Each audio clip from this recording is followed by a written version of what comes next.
La Commission électorale nationale indépendante annonce des rencontres d'échange avec les animateurs des institutions politiques et administratives de Kinshasa, des rencontres qui dureront 3 jours dans le cadre de la vulgarisation du calendrier électoral.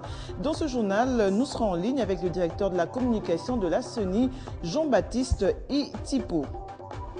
Publication par les experts de l'ONU d'un rapport sur les groupes armés en RDC, un rapport qui met l'accent sur 2 groupes armés, les rebelles Hutu-Rwandais des FDLR et les rebelles ougandais des ADF NALU.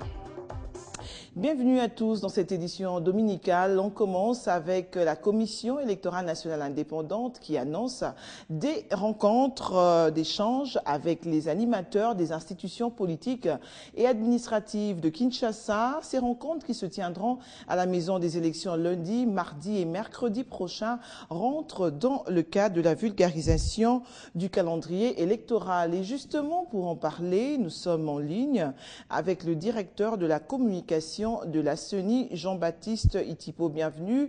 Quel est l'objectif de ces rencontres?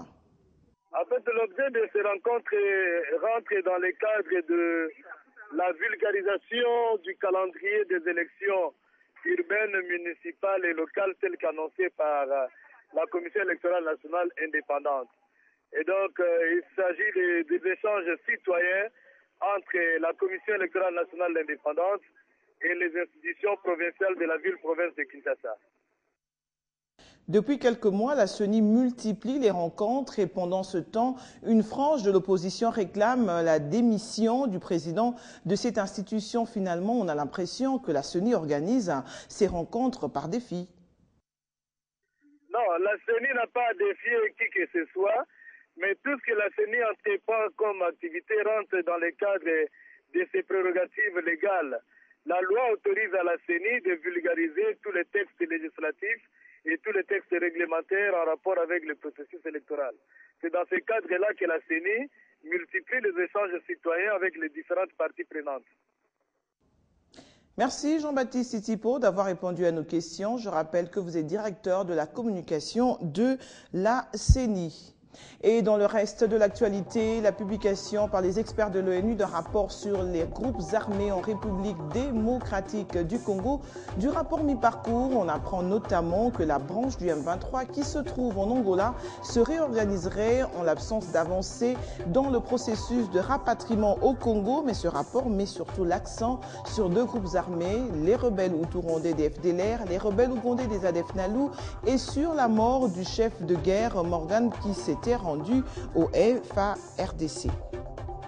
Et puis, l'ONG Forum pour les droits des jeunes et enfants plaide pour la mise en place rapide de la Commission nationale des droits de l'homme ainsi que l'adoption au Parlement d'une loi de protection des défenseurs des droits humains. Elle regrette également que la RDC n'ait appliqué la recommandation de la République tchèque qui lui demandait d'assurer l'adoption rapide de la loi sur la protection des droits de l'homme par le Parlement et sa mise en œuvre immédiate et efficace. Le bureau de la CNDH sera constitué de 9 membres qui proviendront des groupements de la société civile. Rappelons que cette loi instituant la commission avait été votée en décembre 2012 par le Parlement congolais.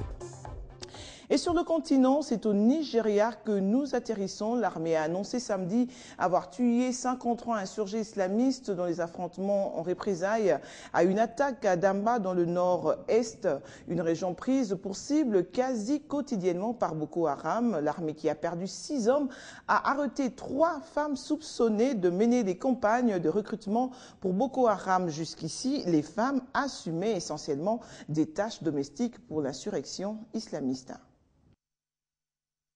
Les 3 femmes ont été arrêtées dans l'état de l'Adamawa. Selon le communiqué du ministère de la Défense, elles étaient en route pour la forêt des Sambisa qui abritait le camp de Boko Haram, plus au nord du Nigeria. Au-delà des missions d'espionnage, elles sont aussi accusées de recruter de veuves et de jeunes filles pour le marier aux combattants de l'insurrection. La police avait mené un raid au domicile de l'une de 3 femmes en 2012 et avait trouvé des fusils d'assaut et de cartouches.